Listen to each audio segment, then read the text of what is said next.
Hello, welcome to market discussion of the day. Today, July 22nd, 2026, Wednesday ആണ്. So market ഡിസ്കഷനിലോട്ട് പോകുന്നതിന് മുന്നേയായിട്ട് നമ്മളുടെ പുതിയ batch free ആയിട്ട് forex trading പഠിപ്പിക്കുന്ന ബാച്ച് അടുത്ത തിങ്കളാഴ്ച വീണ്ടും സ്റ്റാർട്ട് ചെയ്യുന്നതായിരിക്കും. സോ ഫ്രീ ആയിട്ട് ഫോറക്സ് ട്രേഡിംഗ് പഠിക്കണം എന്നുള്ള എല്ലാ ആൾക്കാർക്കും എൻ്റെ ഡിസ്ക്രിപ്ഷൻ ബോക്സിൽ നമ്പർ ഉണ്ടാവും. എനിക്ക് മെസ്സേജ് അയച്ചു കഴിഞ്ഞാൽ ബാക്കി കാര്യങ്ങൾ ഞാൻ കോർഡിനേറ്റ് ചെയ്യുന്നതായിരിക്കും, എടുത്ത് ഓർമ്മിപ്പിച്ച് പോവുകയാണ്. അതിൻ്റെ കൂടെ തന്നെ നമ്മളുടെ സിഗ്നൽ ഗ്രൂപ്പ് അത്യാവശ്യം നല്ല രീതിയിൽ പോയിക്കൊണ്ടിരിക്കുന്നു. സോ അതിൽ ജോയിൻ ചെയ്യണം എന്നുള്ള ആൾക്കാർക്ക് എനിക്ക് മെസ്സേജ് അയക്കാവുന്നതാണ്. അതിൻ്റെ കൂടെ നമ്മുടെ അൽഗോയെ പറ്റിയുള്ള ഡീറ്റെയിൽസ് അറിയാനും നിങ്ങൾ മെസ്സേജ് അയച്ചു കഴിഞ്ഞാൽ ബാക്കി കാര്യങ്ങൾ ഞാൻ ഡീറ്റെയിൽ ആയിട്ട് പറഞ്ഞു തരുന്നതായിരിക്കും. Okay, so coming to market discussion, coming to fundamental side. So നമ്മൾ ഫണ്ടമെൻ്റൽ സൈഡിലോട്ട് പോകുമ്പോൾ നമുക്ക് കലണ്ടർ ബേസ് ചെയ്തിട്ടുള്ള ഫണ്ടമെൻ്റൽസ് എന്തൊക്കെയാണെന്നുള്ളൊരു കാര്യം പെട്ടെന്ന് ഓടിച്ചു പോകാം. നമ്മൾ ഓൾറെഡി അത് നോക്കിയതാണ് ഇന്നലെ തന്നെ, പക്ഷേ ഇന്ന് നമ്മൾ ജസ്റ്റ് ഒന്ന് ഓടിച്ചു പോകാം. ഓക്കെ, സോ ഇന്ന് വളരെ ഇമ്പോർട്ടൻ്റ് ആയിട്ടുള്ള CPI യുടെ ഡേറ്റ നമ്മുടെ GBP USD എന്ന് വരുന്നുണ്ട്. ഓക്കെ, അത് വളരെ ഇമ്പോർട്ടൻ്റ് ആണ്. GBP യിൽ നിങ്ങൾക്ക് പൊസിഷൻസ് ഉണ്ടെങ്കിൽ ഉറപ്പായിട്ടും അത് ഈ CPI യുടെ ഡേറ്റ ഉറപ്പായിട്ടും അതിനെ അഫക്റ്റ് ചെയ്യും എന്നുള്ളൊരു കാര്യം മനസ്സിലാക്കിയിട്ട് വേണം നിങ്ങൾ ട്രേഡ് ഹോൾഡ് ചെയ്യാനായിട്ട്. ഓക്കെ, അതേപോലെ തന്നെ ഇന്ന് രാത്രി 12:30 മണിക്ക്, ഓക്കെ, അതായത് നാളെ വെളുപ്പാങ്കാലത്ത് പ്രസിഡന്റ് ട്രംപിൻ്റെ സ്പീച്ച് ഉണ്ട്. അതുകൊണ്ടിട്ട് തന്നെ പ്രത്യേകിച്ച് ഗോൾഡിൽ ഇന്ന് നിങ്ങൾക്ക് പൊസിഷൻസ് വല്ലതും ഉണ്ടെങ്കിൽ ഇന്ന് രാത്രിക്ക് മുന്നേ ആയിട്ട് അവസാനിപ്പിക്കുന്നതായിരിക്കും നമുക്ക് എല്ലാവർക്കും നല്ലത്. ഓക്കെ, പിന്നീട് CB ഇൻഡസ്ട്രിയൽ ഓർഡർ എക്സ്പെക്ടേഷൻ്റെ ന്യൂസ് GBP എന്ന് വരുന്നുണ്ട് 3:30 നാളെ വൈകുന്നേരം. ഓക്കെ, യൂറോയിൽ നിന്ന് ന്യൂസ് വരുന്നുണ്ട് വൈകുന്നേരം 6 മണിക്ക്. നമുക്ക് അൺഎംപ്ലോയ്മെൻറ്റ് ക്ലെയിംസ് വരുന്നുണ്ട് നാളത്തെ ന്യൂസ് നമ്മൾ നോക്കുകയാണെങ്കിൽ. ഓക്കെ, സോ ഇതൊക്കെയാണ് ഇന്നത്തെയും നാളത്തെ ന്യൂസ്. ഇന്ന് നമ്മൾ നോക്കേണ്ടത് CPI യുടെ ഡേറ്റ മാത്രമാണ് നമുക്ക് കലണ്ടർ ബേസ് ചെയ്തിട്ടുള്ളത്. പക്ഷേ രാത്രി 12:30 നമ്മുടെ ട്രംപ് അണ്ണൻ പടക്കം പൊട്ടിക്കുകയോ ഇല്ലയോ എന്നുള്ളൊരു കാര്യം നമുക്കറിയില്ല. നാളത്തെ മാർക്കറ്റ് നോക്കുമ്പോൾ ആയിരിക്കും നമ്മൾ മനസ്സിലാവുന്നത് പുള്ളി ഇങ്ങനെ പടക്കം പൊട്ടിക്കുന്ന കാര്യങ്ങൾ, അല്ലേ? So coming to market discussion, coming to political സൈഡിൽ നിന്ന് ഒരുപാട് കാര്യങ്ങൾ നടക്കുന്നുണ്ട്. നമുക്കറിയാം സ്ട്രേറ്റ് ഓഫ് ഹോർമസിൽ വീണ്ടും ഇതേപോലെ ഇഷ്യൂസ് നടക്കുന്നത് കാരണം എന്ത് സംഭവിച്ചു? നമ്മുടെ ഓയിലിൻ്റെ പ്രൈസ് കൂടുകയും ഓയിലിൻ്റെ പ്രൈസ് കൂടിയതിൽ പ്രകാരം നമ്മുടെ ഇൻട്രസ്റ്റ് റേറ്റ് കൂട്ടാൻ, അതായത് ഹയർ ഇൻട്രസ്റ്റ് റേറ്റ് ആയിരിക്കും എന്നുള്ള അനുമാനം കൊണ്ട് എന്താണ് ഗോൾഡ് ആക്ച്വലി ഇപ്പോൾ ഒരു ടഗ് ഓഫ് ആറിലാണ്. പക്ഷേ ഇന്നലെ നല്ല രീതിയിലുള്ള ഒരു അപ് ട്രെൻഡ് കാണിച്ചു. ഇന്ന് രാവിലെ ഗോൾഡിൻ്റെ മൂവ്മെൻ്റ് ഒക്കെ ഒരു 4128 140 റേഞ്ചിലോട്ടൊക്കെ ഗോൾഡ് പോവുകയും ചെയ്തു. ഓക്കെ, സോ അത് വളരെ എന്താ പറയുക നല്ലൊരു കാര്യം തന്നെയാണ്. ഓക്കെ, സോ നമുക്ക് ഇന്ന് എന്തായാലും ഗോൾഡിൽ നിന്ന് തന്നെ സ്റ്റാർട്ട് ചെയ്യാം. സോ ഇത് ബേസിക്കലി നമ്മൾ ഇന്നലെയും ഡിസ്കസ് ചെയ്തതാണ് ഈ എന്താ പറയുക ഈ നമ്മുടെ ഇവിടുത്തെ കാര്യം, മിഡിൽ ഈസ്റ്റിലെ ഈ ടെൻഷനെ കുറിച്ചുള്ള കാര്യങ്ങൾ. സോ 4120-29 നിൽക്കുന്നു മാർക്കറ്റ്. ഓക്കെ, സോ എനിക്ക് ഇന്ന് ഈ ഒരു പോയിന്റ് ഓഫ് ടൈമിൽ പറയാനായിട്ടുള്ള ഒരു ഓപ്പർച്യൂണിറ്റി എന്താ വെച്ചാൽ നമുക്കൊരു 4140 അവിടെ നിന്ന് റിജക്ഷൻ ഉണ്ടായിട്ടുണ്ടായിരുന്നു. വീണ്ടും നമുക്കൊരു 4135 to 40 ഇടയ്ക്ക് നമുക്ക് കിട്ടിയാൽ അവിടുന്ന് സെല്ല് ചെയ്തുകൊണ്ട് സ്റ്റാർട്ട് ചെയ്യാം. ഓക്കെ, സെല്ല് ചെയ്തുകൊണ്ട് സ്റ്റാർട്ട് ചെയ്യുമ്പോൾ നമ്മൾ 4150 മുകളിലായിട്ട് സ്റ്റോപ്പ് ലോസ് വെക്കുക എന്നുള്ളത് മാത്രമാണ് എനിക്ക് പറയാനായിട്ടുള്ളത്. 4135 to 40 ഇടയ്ക്ക് നമുക്ക് സെല്ല് ചെയ്തുകൊണ്ട് സ്റ്റാർട്ട് ചെയ്യാം. 4150 മുകളിലായിട്ട് നമുക്ക് സ്റ്റോപ്പ് ലോസ് വെച്ചുകൊണ്ട് വേണം ആ ഒരു ട്രേഡ് എടുക്കാൻ. ബൈ ഓപ്പർച്യൂണിറ്റിയാണ് നോക്കുന്നതെങ്കിൽ നമുക്ക് ഒരു ഒരു നല്ലൊരു ഓപ്പർച്യൂണിറ്റി 4100 ഓക്കെ, സോ അത് എത്രമാത്രം പ്രോപ്പർ ആണെന്ന് ചോദിച്ചാൽ ഞാൻ പറയും ഒരു ഓൾമോസ്റ്റ് ഒരു 70%. പക്ഷേ 4180 ഒരു ഓൾമോസ്റ്റ് ഒരു 90% നമുക്ക് കിട്ടാൻ പോസിബിലിറ്റി ഉള്ളൊരു ഓപ്പർച്യൂണിറ്റി ഉണ്ട് അവിടെ നിന്നുള്ളൊരു ബൈ 4080 നിന്ന്. ഓക്കെ, സോ 4080 നിന്നാണ് ഏറ്റവും നല്ലൊരു ബൈ ഉള്ളത്. 4135 to 40 ഇടയ്ക്ക് നമുക്ക് നല്ലൊരു സെൽ എൻട്രി ഉണ്ട് എന്നുള്ളൊരു കാര്യമാണ് എനിക്ക് ഗോൾഡിൽ പറഞ്ഞു പോകാനായിട്ടുള്ളത്.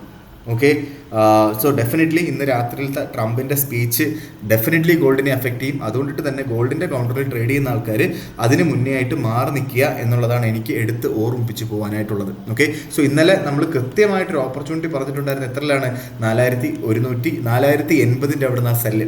ഓക്കെ, സോ 4080 അവിടെ നിന്നുള്ള സെല്ല് നല്ല രീതിയിൽ നമുക്ക് അത്യാവശ്യം നല്ല രീതിയിലുള്ളൊരു പ്രോഫിറ്റ് തന്നിട്ടുണ്ടായിരുന്നു ഇന്നലത്തെ ദിവസം. ഓക്കെ, സോ ഇന്നും നമുക്ക് തരും എന്ന് തന്നെ പ്രതീക്ഷിക്കാം. ഓക്കെ, സോ നമുക്ക് നേരെ നമ്മുടെ USD JPY വരാം. All time high 163.161. സോ ഇതിൻ്റെ ഇടയ്ക്ക് നമ്മൾ ഓൾമോസ്റ്റ് നമ്മളെല്ലാവരുടെ അടുത്തും പറഞ്ഞിട്ടുണ്ട് 162.80 അവിടെ നിന്ന് സെല്ല് ചെയ്യാനായിട്ട്. പക്ഷേ അവിടുത്തെ ജപ്പാനിലെ പൊളിറ്റിക്കൽ കണ്ടീഷൻസ് മാറിയിട്ടുണ്ടായിരുന്നു. അതിൻ്റെ കൂടെ തന്നെ ഈ 162.8 അവിടെ നിന്ന് സെല്ല് ചെയ്യാൻ പറഞ്ഞിട്ടുള്ള ആൾക്കാർക്ക് 1, 2, 3 വട്ടം അത് മിനിമം ഒരു 200 പിപ്സിൻ്റെ പ്രോഫിറ്റ് തന്നിട്ടുണ്ട്. അന്ന് പ്രോഫിറ്റ് എടുത്ത് മാറാൻ തന്നെയാണ് ഞാൻ എടുത്ത് പറഞ്ഞത്. ഓക്കെ, സോ ഇപ്പോൾ 162 3.16. ഇതിനകത്ത് പല ആൾക്കാരും ഇന്ന് രാവിലെ തൊട്ട് എനിക്ക് മെസ്സേജ് അയക്കുന്നതായിരുന്നു, എന്താണ് JPYയുടെ അവസ്ഥ, നമ്മൾ സ്റ്റോപ്പ് ലോസ് മാറ്റി വെക്കണോ എന്നൊക്കെയുള്ള കാര്യങ്ങൾ ചോദിക്കുന്നുണ്ടായിരുന്നു. ഓക്കെ, സോ സ്റ്റോപ്പ് ലോസ് ഒന്ന് മാറ്റി വെക്കണ്ട. 163.30 മുകളിലായിട്ട് തന്നെ വയ്ക്കുക. സ്റ്റോപ്പ് ലോസ് ഹിറ്റ് ആവട്ടെ, അടുത്ത ഓപ്പർച്യൂണിറ്റി എടുക്കാമല്ലോ അല്ലേ. സോ ഇതിനകത്ത് ഇന്നലെ പല ആരൊക്കെയോ 162.60 അവിടെ നിന്ന് 0.2 162.70 അവിടെ നിന്ന് 0.2 അങ്ങനെ 0.2 കൂട്ടി പുള്ളി വളരെ ചെറിയ ക്യാപിറ്റൽ വെച്ചിട്ടാണ് ഇതൊക്കെ ചെയ്യുന്നത്. നിങ്ങളുടെ ക്യാപിറ്റൽ അനുസരിച്ച് ഇപ്പോൾ എന്നെ സംബന്ധിച്ചിടത്തോളം എനിക്ക് $4,100 ഒരു അക്കൗണ്ടിൽ ഞാൻ വെറും 0.3 ലോട്ടാണ് എടുത്തിട്ടുള്ളത്. ഓക്കെ, സോ ആ ഒരു നമുക്ക് ഓക്കെ, നിങ്ങൾ റിസ്ക് എടുക്കുക, നിങ്ങളെ കൊണ്ട് പറ്റുന്ന റിസ്ക് എടുക്കുക. ഇതിനെ ഒരു ഗാംബ്ലിംഗ് ആയിട്ട് കാണല്ലേ, കിട്ടിയാൽ കിട്ടി പോയാൽ പോയി എന്നുള്ള രീതിയിൽ കാണല്ലേ. ഓക്കെ, സ്റ്റോപ്പ് ലോസ് ഹിറ്റ് ആവുന്നേ ആവട്ടെ. ഈ സ്റ്റോപ്പ് ലോസ് ഹിറ്റ് ആവുന്നെങ്കിൽ ആവട്ടെ എന്ന് പറയുമ്പോൾ സ്റ്റോപ്പ് ലോസ് ഹിറ്റ് ആയാൽ മിനിമം ഒരു 90% ഓഫ് ദ ഇക്വിറ്റിയും നഷ്ടപ്പെട്ട് പോകുന്നവരാണ് പേടിക്കുന്നത്. നമുക്ക് ഓക്കെ, ഒരു സ്റ്റോപ്പ് ലോസ് ഹിറ്റായി എനിക്ക് ഒരു പെർസെൻറ്റേജ് എൻ്റെ ക്യാപിറ്റലിൻ്റെ 1% ആണ് പോകുന്നതെന്നുള്ള ആൾക്കാർ എന്തിനാണ് ഈ സ്റ്റോപ്പ് ലോസിനെ പേടിക്കുന്നത്? അവർ പേടിക്കേണ്ട ആവശ്യമില്ല. ഓക്കെ, അപ്പം ഈ സ്റ്റോപ്പ് ലോസിനെ പേടിക്കുന്ന ആൾക്കാർ, ഈ സ്റ്റോപ്പ് ലോസ് കയറ്റി വെക്കണമെന്ന് ചോദിക്കുന്ന ആൾക്കാർ, അവർ ഓവർ ലോട്ട് സൈസ് എടുത്തിട്ടാണ് അവരങ്ങനെ ചോദിക്കുന്നത് എന്നുള്ളൊരു കാര്യം മനസ്സിലാക്കുക. സോ അങ്ങനെ ചെയ്യാതിരിക്കുക എന്നുള്ളതാണ്. ഓക്കെ, സോ എനിവേയ്സ് നമുക്ക് ഇപ്പോൾ തൽക്കാലത്തേക്ക് JPY ഒന്നും ചെയ്യണം. നിങ്ങളുടെ സ്റ്റോപ്പ് ലോസ് ഹിറ്റ് ആവുന്നെങ്കിൽ ആവട്ടെ, 1, 2, 3 വട്ടം മിനിമം 200 പിപ്സിൻ്റെ പ്രോഫിറ്റ് തന്നതാണ്. ഈ വട്ടം നമുക്കൊരു 50-60 പിപ്പിൻ്റെ ലോസ് വരട്ടെ, കുഴപ്പമില്ല, വിട്ടുകളാം. ഓക്കെ, പിന്നെ ആ 2 ഓപ്പർച്യൂണിറ്റി എടുക്കാതെ ഈ ഓപ്പർച്യൂണിറ്റി എടുത്തിട്ട് ഇത് സ്റ്റോപ്പ് ലോസ് ഹിറ്റ് ആവാൻ പോകുന്നതിനുള്ള ആൾക്കാർക്ക് എനിക്ക് അറിയത്തില്ല എന്താ പറയണം. ഓക്കെ, സോ എനിവേയ്സ് നമുക്ക് 164 അവിടെയൊക്കെ കിട്ടിക്കഴിഞ്ഞാൽ ബൈ ചെയ്ത് മുന്നോട്ട് പോകാം നമുക്ക് USD JPY. ഓക്കെ, നമുക്ക് നേരെ നമ്മുടെ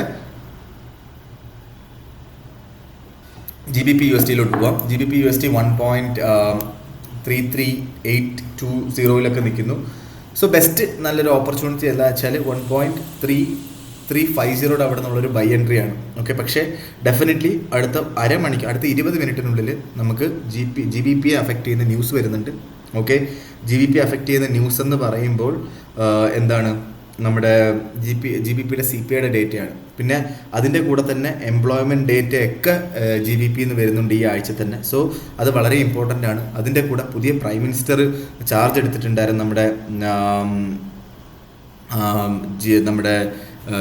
UK-യിൽ. സോ പുള്ളിയുടെ പ്രസംഗവും കാര്യങ്ങളൊക്കെ വളരെയധികം ഇമ്പാക്റ്റ് ഉണ്ടാക്കും. സോ ഇന്നലെ ഒരു വലിയൊരു ന്യൂസ് ഉണ്ടായ എന്താ വെച്ചാൽ, പുതിയ ചാൻസലർ ഷബാന മഹ്മൂദ് എന്ന് പറയുന്ന പുള്ളിക്കാരത്തി ചാർജ് എടുത്തപ്പോൾ അതിനെ വളരെ നല്ല രീതിയിലാണ് UK കാണുന്നത്.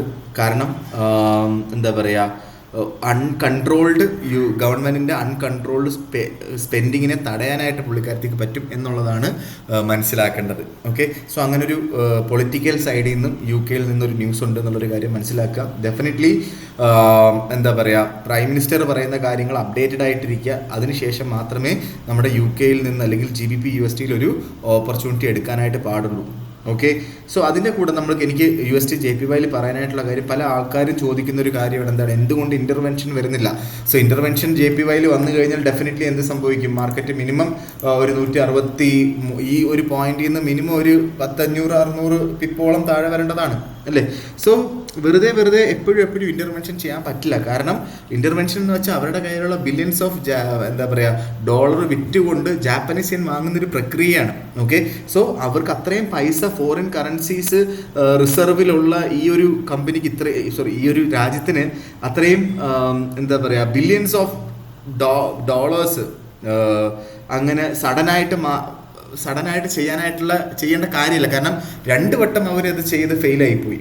ഓക്കെ, സോ ബേസിക്കലി ഇത് എപ്പോൾ ചെയ്യും എന്ന് ചോദിച്ചാൽ ലോ മാർക്കറ്റ് മൂവ്മെൻറ്റ്സ് ഉള്ള ദിവസങ്ങളിൽ ഒക്കെ ആയിരിക്കണം നമ്മളിത് എക്സ്പെക്ട് ചെയ്യേണ്ടത്, അല്ലെങ്കിൽ ഹൈ ഇമ്പോർട്ടൻറ്റ് ഡേറ്റ ഉള്ള സമയത്തൊക്കെ ആയിരിക്കണം നമ്മളിത് എക്സ്പെക്ട് ചെയ്യേണ്ടത്. ഓക്കെ, സോ എന്താ പറയുക, ഞാൻ പറഞ്ഞല്ലോ ഇന്റർവെൻഷൻ എപ്പോഴും ചെയ്ത് കഴിഞ്ഞാൽ ഉറപ്പായിട്ടും പ്രശ്നം ഉണ്ടാവും. So Japanese government is waiting for that. So ഇതുവരെ ഒരു ന്യൂസും ഈ ഇന്റർവെൻഷൻ വരും, പ്രോപ്പറായിട്ടുള്ള ഇന്റർവെൻഷൻ വരും എന്നുള്ളതിനകത്തും ഉണ്ടായിട്ടില്ല എന്നുള്ളൊരു കാര്യം കൂടെ മനസ്സിലാക്കി വേണം തീരുമാനിക്കുക. അതുകൊണ്ടിട്ട് തന്നെ ഈ 163 164 ഉള്ള പോക്കാണോ എന്നെനിക്ക് നല്ല രീതിയിലുള്ള ഡൗട്ടുണ്ട്. സോ ഡെഫിനറ്റ്ലി നിങ്ങളും അതിനെക്കുറിച്ച് കാര്യങ്ങൾ ഡീറ്റെയിൽ ആയിട്ട് മനസ്സിലാക്കിയതിന് ശേഷം മാത്രമേ JPYയിൽ ഒരു തീരുമാനം എടുക്കാൻ പാടുള്ളൂ. നിങ്ങളുടെ സ്റ്റോപ്പ് ലോസ് ഹിറ്റ് ആവട്ടെ, പിന്നെ നമുക്ക് ബാക്കി കാര്യങ്ങൾ പിന്നെ നോക്കാം. ഓക്കെ, ശരി. അപ്പോൾ എന്തായാലും നമുക്ക് നമ്മുടെ GBPയിൽ നിന്നുള്ള കാര്യങ്ങളും പറഞ്ഞു അല്ലേ. നമ്മൾ യൂറോയിലോട്ട് വരാം. യൂറോ USD GBPയിൽ ഞാൻ ഓപ്പർച്യൂണിറ്റി പറഞ്ഞായിരുന്നു എന്നൊരു ഡൗട്ടുണ്ട്. GBP ഓപ്പർച്യൂണിറ്റി 1.3380 നിൽക്കുന്നു. 1.3500 നമുക്ക് 1.3350 അവിടെ നിന്ന് നമുക്ക് ബൈ ചെയ്ത് മുന്നോട്ട് പോകുന്നതായിരിക്കും ഏറ്റവും നല്ല ഒരു ഓപ്പർച്യൂണിറ്റി എന്ന് പറഞ്ഞു കഴിഞ്ഞാൽ. ഓക്കെ, 1.3350 അവിടെ നിന്ന് ബൈ ചെയ്യുന്ന ആൾക്കാർ 1.3320 താഴെയായിട്ട് ടൈറ്റായിട്ട് സ്റ്റോപ്പ് ലോസ് വെക്കുക. ഓക്കെ, ശരി. നമുക്ക് നേരെ നമ്മുടെ യൂറോ USDയിലോട്ട് വരാം. 1.1406 നിൽക്കുന്നു. സോ നമുക്ക് ഒന്നുകൂടെ ഒന്ന് റീട്രേസ് ചെയ്ത് കിട്ടിയാൽ 1.1440 ഒക്കെ അവിടെ കിട്ടിക്കഴിഞ്ഞാൽ നമുക്ക് അവിടുന്ന് സെല്ല് ചെയ്തുകൊണ്ട് സ്റ്റാർട്ട് ചെയ്യുന്നതായിരിക്കും നമ്മുടെ യൂറോ USDയിൽ എനിക്ക് പറഞ്ഞു തരാനായിട്ടുള്ള ഓപ്പർച്യൂണിറ്റി എന്ന് പറഞ്ഞു കഴിഞ്ഞാൽ. ഓക്കെ, 1.1440 അവിടുന്ന് സെല്ല് ചെയ്തുകൊണ്ട് ആയിരിക്കണം നമ്മൾ JPY എൻട്രി ചെയ്യാനായിട്ട്. ഓക്കെ, സോ ബേസിക്കലി ഒരുപാട് പ്രശ്നങ്ങൾ യൂറോപ്പ് ഫേസ് ചെയ്യുന്നുണ്ട്. അതിനകത്ത് മെയിനായിട്ടും ഹൈ എനർജി കോസ്റ്റും അതേപോലെ ലിവിങ് കോസ്റ്റും ഒക്കെ വളരെയധികം കൂടുന്നു because of the war between Ukraine and Russia. എത്രയോ നാളായല്ലേ. സോ അതിൻ്റെ കൂടെ തന്നെ weak company economic growth. Okay, so അങ്ങനത്തുള്ള ഒരുപാട് പ്രശ്നങ്ങൾ നേരിടുന്നുണ്ട് Europe as a whole. Europe എന്ന് പറയുമ്പോൾ സോ ഡെഫിനറ്റ്ലി യൂറോ ഒന്ന് തകരാൻ താഴോട്ട് വീഴാനായിട്ടുള്ള പോസിബിലിറ്റി ഉണ്ട്. നമുക്കത് വെയിറ്റ് ആൻഡ് സീ ആണ് എനിക്ക് പറയാനായിട്ടുള്ളത്. നല്ല ഓപ്പർച്യൂണിറ്റീസ് ആയിരിക്കും നമുക്ക് അതിലൂടെ കിട്ടുന്നത് എന്നുള്ളൊരു കാര്യം കൂടെ നിങ്ങൾ മനസ്സിലാക്കുക. സോ ഇതൊക്കെയാണ് എനിക്ക് നമ്മുടെ മാർക്കറ്റ് ഡിസ്കഷനിൽ പറഞ്ഞതായിട്ടുള്ള കാര്യങ്ങൾ. ഡെഫിനറ്റ്ലി നിങ്ങൾക്ക് വീഡിയോ ഇഷ്ടമാവുകയാണെങ്കിൽ സബ്സ്ക്രൈബ് ചെയ്യുക, ലൈക്ക് ചെയ്യുക, കൂടുതൽ ആൾക്കാരിലോട്ട് വീഡിയോ എത്തിച്ചു കൊടുക്കുക. നമ്മുടെ free forex trading course join ചെയ്യണമെന്ന ആൾക്കാർ മെസ്സേജ് ചെയ്യുക. ഓക്കെ, ഡിസ്ക്രിപ്ഷൻ ബോക്സിൽ നമ്പർ ഉണ്ടാവും. പിന്നീട് നിങ്ങൾ ബ്രോക്കേഴ്സിനെ നോക്കുന്നുണ്ടെങ്കിൽ സംസാരിക്കുക. ആൽഗോയെക്കുറിച്ച് കൂടുതൽ അറിയാനായിട്ട് മെസ്സേജ് അയക്കുക എന്ന് പറഞ്ഞുകൊണ്ട് ഇന്നത്തെ ദിവസത്തെ മാർക്കറ്റ് ഡിസ്കഷൻ കൺക്ലൂഡ് ചെയ്യാണ്. മാർക്കറ്റ് ഡിസ്കഷനിൽ നമ്മൾ നാളെ കാണുന്നത് വരെ എല്ലാവർക്കും ഗുഡ് ബൈ.